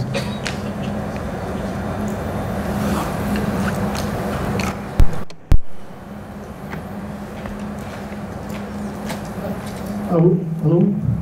I was just wondering. Where are you? I'm just wondering if you could explain the difference between the tradition and the authentic hadith, and how to place the authentic hadith in the whole gamma of Islamic knowledge. Between tradition, you mean Sunnah? The traditions in general, when you make a distinction between the traditions as the hadiths that are, I don't know, that's actually the question, is it the Sunnah? Okay, look, this is quite a specific question. Just to be quick and to summarize. What we know, and coming from the classical Islamic studies, is the two main sources of Islam are Al-Quran, the Quran, and As-Sunnah. We call Sunnah. What is understood by the scholar by Sunnah has changed in history. Now what we call Sunnah are the collection of ahadith that are reporting what the Prophet, peace be upon him, said, did, or approved. Okay?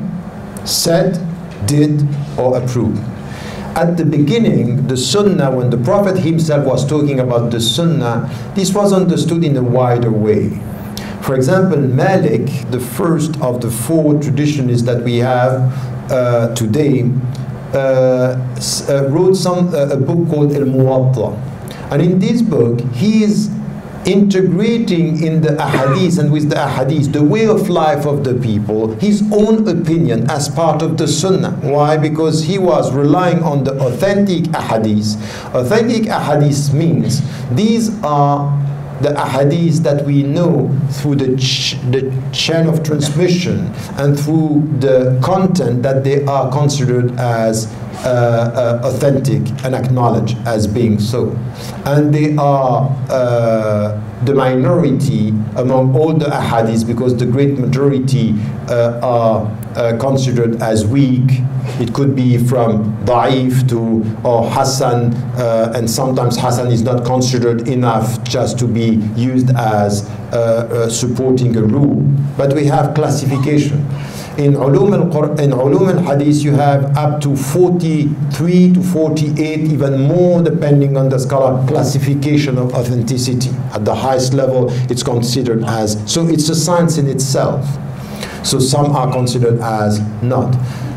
Two books are considered in this, you have 6 books with the Sunni, 4 books with the Shia that are considered as reference books as to the authentic prophetic tradition.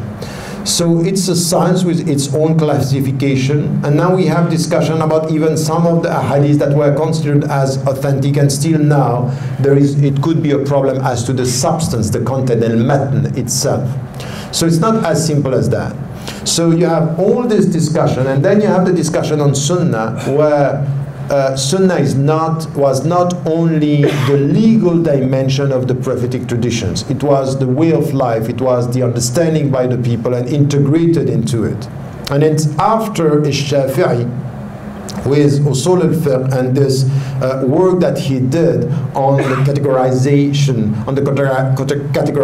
of the way to extract from the Quran and the sources, that we ended having the hadith understood in a very specific way.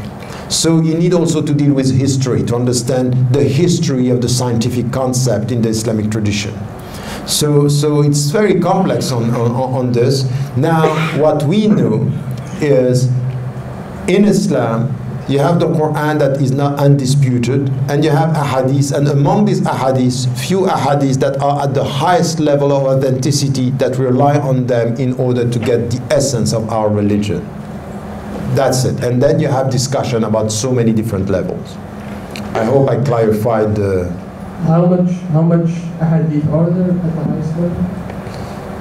No, we don't agree on how many are completely authentic, but you can go up to a few thousand ahadith that are. It's not something. So the al-mutawatir is few hundred. So it's the highest level, and then authentic and relied upon is few thousand, and then you have lots of other ahadith and really a great majority of the ahadith that are disputed or not acknowledged as authentic. And among the scholars, there are some that are saying this is authentic and this is not. So you have, for example, discussion. For example, in the question of take the example of the niqab, covering the face. There are lots of ahadith that are dealing with this, and some of them are not authentic. Even Al-Albani, who was al-muhaddith, was very, I rely on him when I want really, on him and others, but when I want really to know what are the most authentic ahadith. He's a Salafi, he's a literalist. I don't agree with his legal opinions, but I find him being very serious when it comes to what are the right hadiths. He's very, very tough with this. And it's very helpful to have somebody who is not playing with, a hadith authentic, there are conditions. And he was talking about this, for example, and he went through the hadith saying, at the beginning of his study, he was saying that the niqab is an obligation in Islam, that you have to cover. At the end of all his study, he said, I ended up with the opinion that the hijab is the obligation, the prescription, and not the niqab. But I prefer for my wife to wear the niqab. أفضل لزوجتي. So this is something which is interesting, very tough with the texts, and then he ended up with an opinion that I agree with, but he is just explaining how he deals with himself with his own opinion by saying this is the way I'm looking at the issue. We will allow for one more last question. Hello, Assalamu alaikum wa rahmatullahi wa barakatuh, Professor. I know, yeah. Assalamu alaikum, dear brothers and sisters, and I just want to say that I was passing by, I'm on my summer vacation actually, and I was very surprised when I saw a gathering here, and then I realized Professor Tariq Ramadan is here, and I'm very much happy being here. Actually, I want to say that I embraced Islam maybe almost 2 years ago. And it's such a lovely feeling, but I want to say something. Being a Muslim 2 years, how to explain? There are so many issues that I would like to say, but as a woman, this is a very serious one. Dealing with people from Muslim community, actually, I'm very sorry, I'm a little bit nervous, but anyway, what I want to say that there's a big problem within the community, and the problem is about the education. And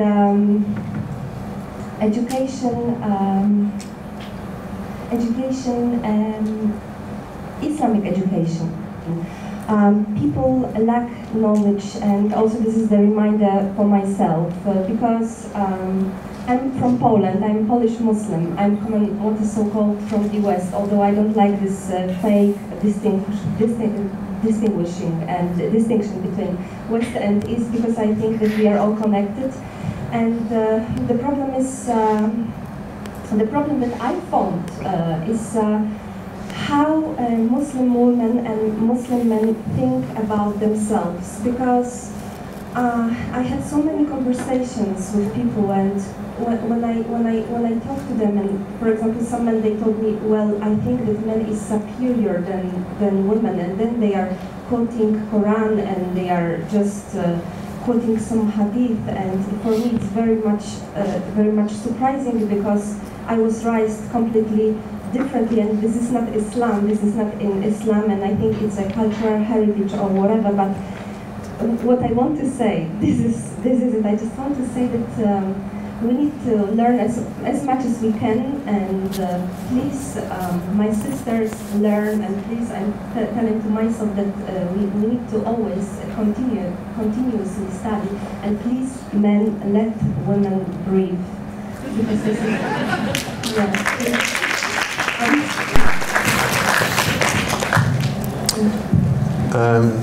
it's not really a question, but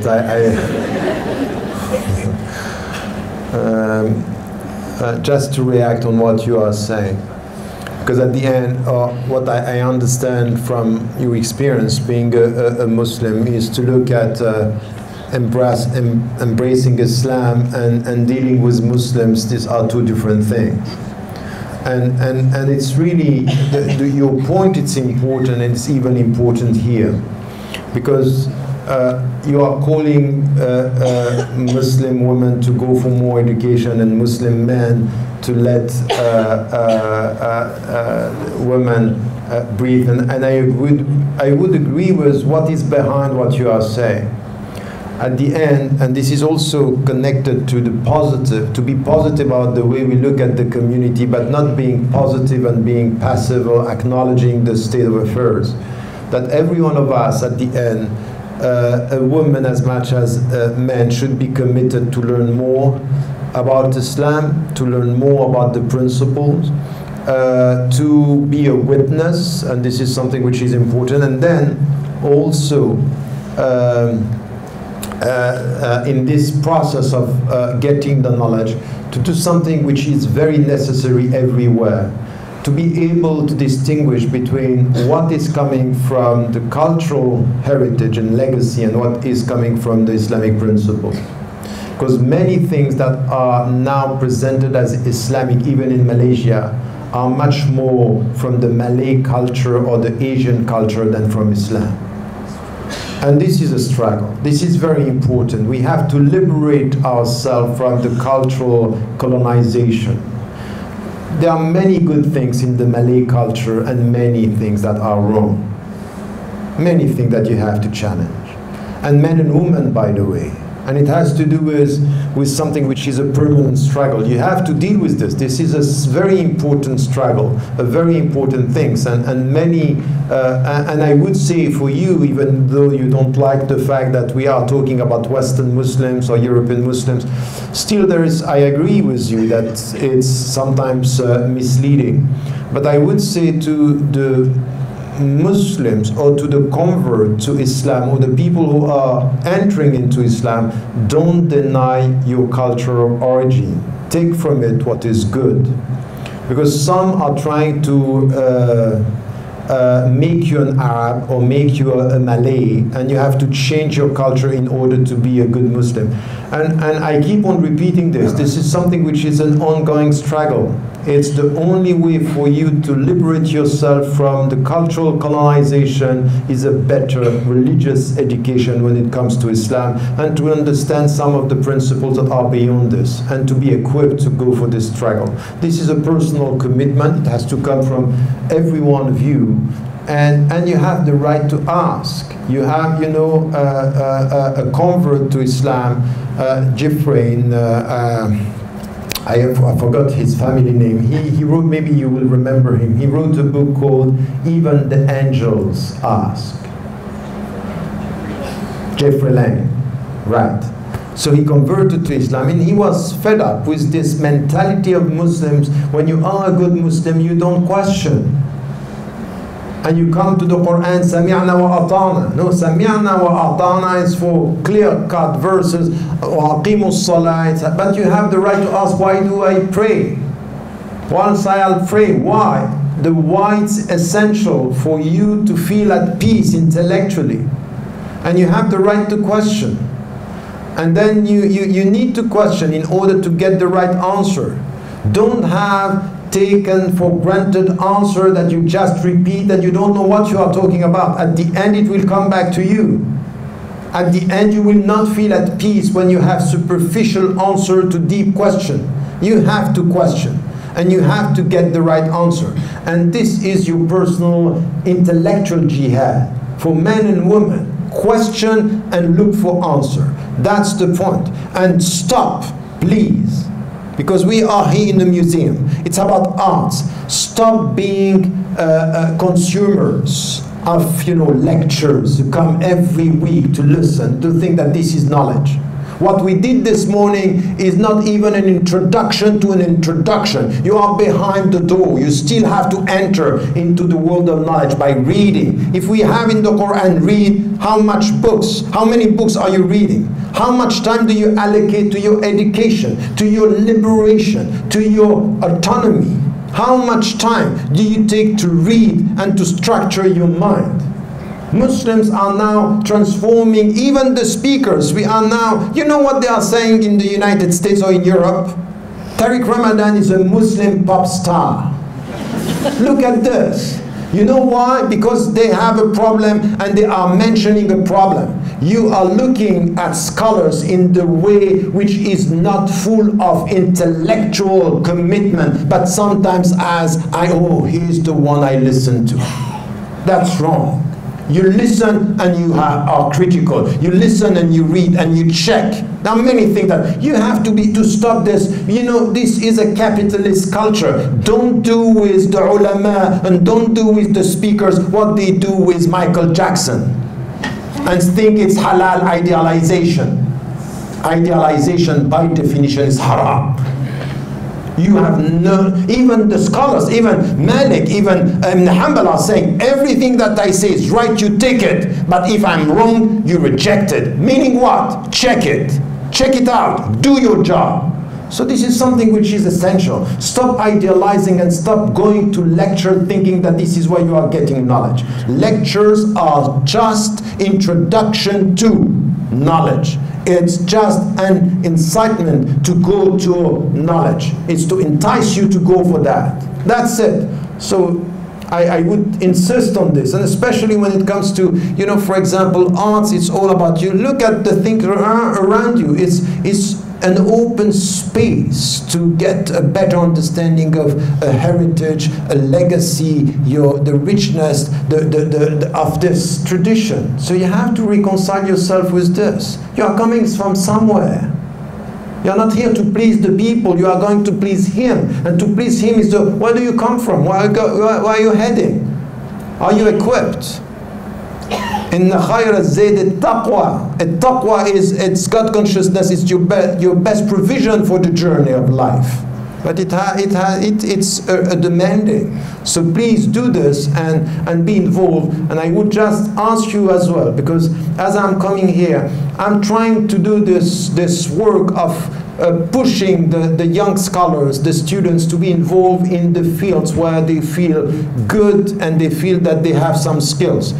We are working on 10 to 11 fields in the center that I'm heading, on education, media, arts, economics, politics,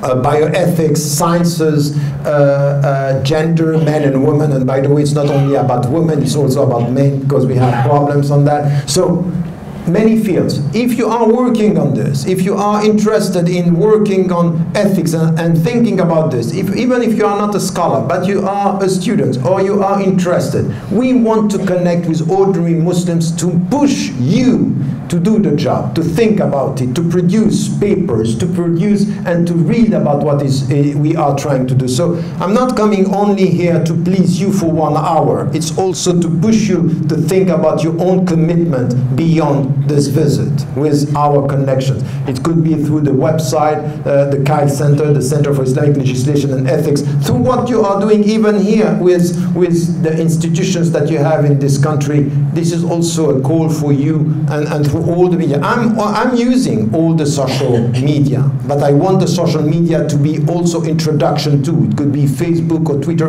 but these are not the final goal. To be connected through this is just for you to be connected to your own commitment to knowledge, inshallah. So this could be also a call for your own responsibility as women and as men. Thank you. Thank you. Ladies and gentlemen, Professor Tariq Ramadan will now be